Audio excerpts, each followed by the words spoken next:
코골이 수면무호흡 치료 과정에서 꼭 알아야 될 그런 내용이 있습니다. 수면 중 기도 막힘과 수면 중 코 막힘이 바로 그것인데요. 밤새도록 코로 숨을 쉬면서 아무런 소리가 나지 않게 잠을 잘 수 있다 그러면 자고 나서 정말 머리가 개운할 것입니다.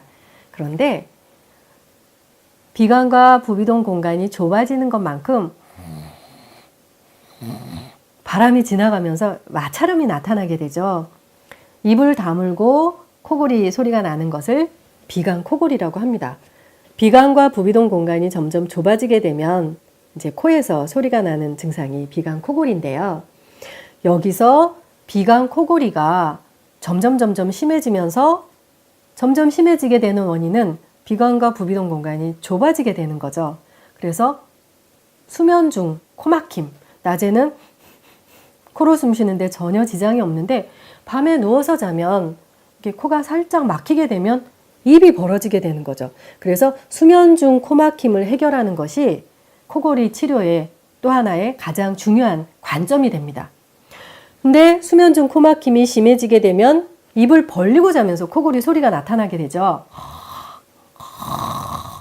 입을 벌리고 코골이, 구강 코골이라고 할 수 있는데 여기서 더 심해지게 되면 수면 중 기도가 막히게 되면 수면 무호흡 증상이 생기게 됩니다. 그런데요, 수면 중 코막힘이나 수면 중 기도 막힘의 경우 수면 중 기도가 막히게 되면 수면 무호흡이 생기게 돼서 기도를 넓혀야 수면 무호흡이 없어진다고 생각을 하게 되는데 사실은 그게 아니라 수면 중 입이 벌어지게 되면서 입으로 코를 골게 되는 원인도 수면 중 코막힘이 원인이고 기도 막힘보다 더 중요한 원인이 수면 중 코막힘이라는 거죠. 그래서 수면 중 코막힘을 해결하게 되면 기도 막힘을 해결하지 않아도 입이 다물어지게 되면서 비강 코골이로 코골이 소리가 이동되게 됩니다.